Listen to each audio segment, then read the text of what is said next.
Assalamualaikum warahmatullahi wabarakatuh. Jumpa lagi dengan Pak Andi. Kali ini kita akan melanjutkan materi untuk mata pelajaran komputer dan jaringan dasar. Adapun kompetensi yang kita bahas yaitu kompetensi 11, menerapkan instalasi jaringan dan menginstalasi jaringan pada komputer.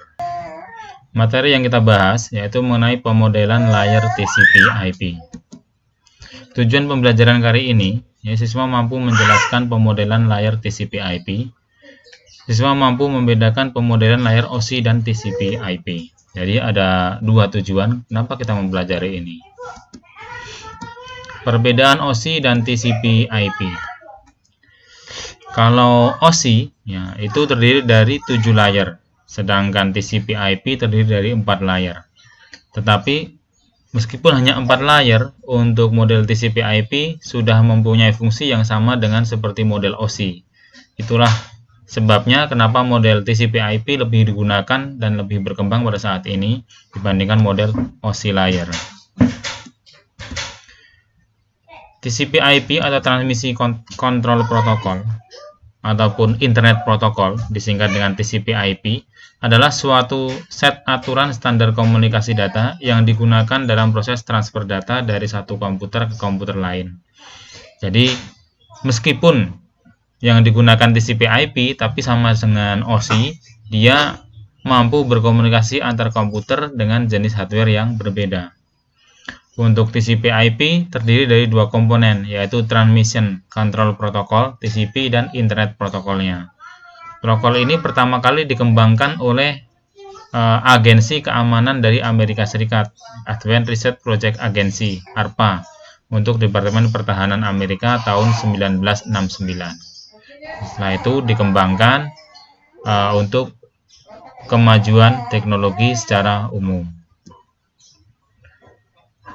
Pemodelan layar TCP/IP yaitu terdiri dari yang pertama application. Application berfungsi sebagai protokol yang bertugas mengirimkan data dalam jaringan untuk upload dan download file. Kebanyakan download file dilakukan oleh FTP client dan FTP server. Ini ditangani oleh application. Yang kedua, transport layer. Dia menyediakan konektivitas antar personal atau end-to-end service. Channel pergantian data untuk aplikasi. Selain itu, menggunakan protokol TCP dan UDP yang bekerja di dalam transport. Setelah itu ada network atau internet layer. Dia mempunyai fungsi untuk format paket yang ditentukan oleh protokol ataupun internet protokol dalam jaringan. Adapun komponen yang disediakan bersentuhan langsung dengan user. Selain itu, layar ini juga mengurusi pengalamatan dan routing. Itulah sebabnya layar ini terdapat IP header dan IP data. Internet layer ini sama dengan di network layer pada permodelan OSI. Jadi kalau di OSI itu ada network layer, kalau di sini network atau internet layer. Inilah perbedaan dan persamaannya. Network Access Link Layer ini merupakan lapisan terbawah dari model TCP/IP. Mempunyai fungsi untuk menjelaskan protokol yang digunakan dalam topologi suatu jaringan. Dalam protokol layer ini, dia terdapat protokol LAN dan PPP yang digunakan pada WAN. Lalu, apa persamaan TCP/IP dengan OSI?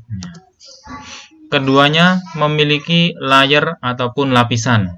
Jadi kalau OSI model ada 7, kalau TCP/IP ada 4. OSI model terdiri dari aplikasi, presentasi, session, transport, network, data link, dan physical. Kalau TCP/IP terdiri dari application, host-to-host, internet, network interface. Persamaan kedua sama-sama memiliki application layer meskipun layanan yang berbeda. Untuk application layer di TCP/IP dan application layer di OSI model, kalau di OSI model itu hanya 1 layer, tapi di TCP/IP aplikasi mampu mengcover 3 layer di OSI model. memiliki transport dan network layer yang sama. Untuk transport dan network layer sama. Ya. Kalau di TCP/IP ada yang menyebutnya host to host atau transport layer, transport. Ya. Ini sama. Untuk di OSI model network, di TCP/IP network atau internet layer. Ya, di sini internet layer, ada yang menyebutnya juga dengan network. Asumsi dasar keduanya adalah menggunakan teknologi paket switching. Sama-sama menggunakan switching teknologi yang digunakan. Dua-duanya punya transport dan network layer yang bisa diperbandingkan. Jadi ini perbandingannya sama ini antara transport dan network layer. Ya. Kalau di OSI namanya transport dan network, kalau di TCP/IP namanya host to host dan internet layer. Perbandingannya seperti itu.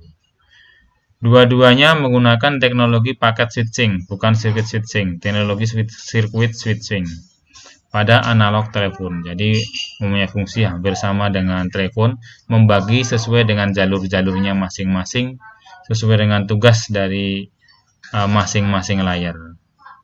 Nah, TCP/IP dan OSI ini mempunyai fungsi untuk menghantarkan atau menghubungkan antar komputer. Meskipun komputer itu berasal dari hardware, jenis, ataupun merek yang berbeda.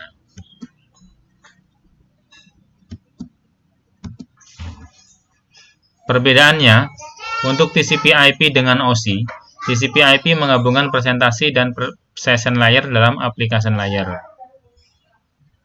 Tapi kalau di OSI tidak.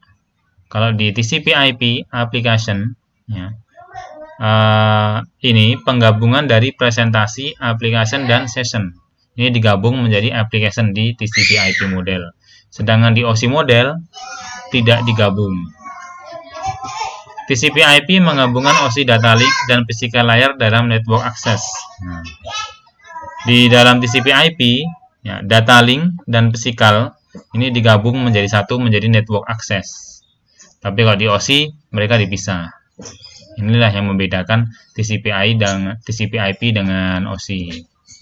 TCP/IP adalah standar dalam pengembangan internet. Nah, untuk internet, ya, yang model OSI itu jarang digunakan karena banyaknya layar yang dipakai.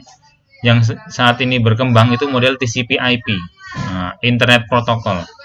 Sampai yang kita pakai saat ini itu masih menggunakan TCP/IP. Jadi yang digunakan adalah Internet Protokolnya untuk pengalamatan suatu komputer.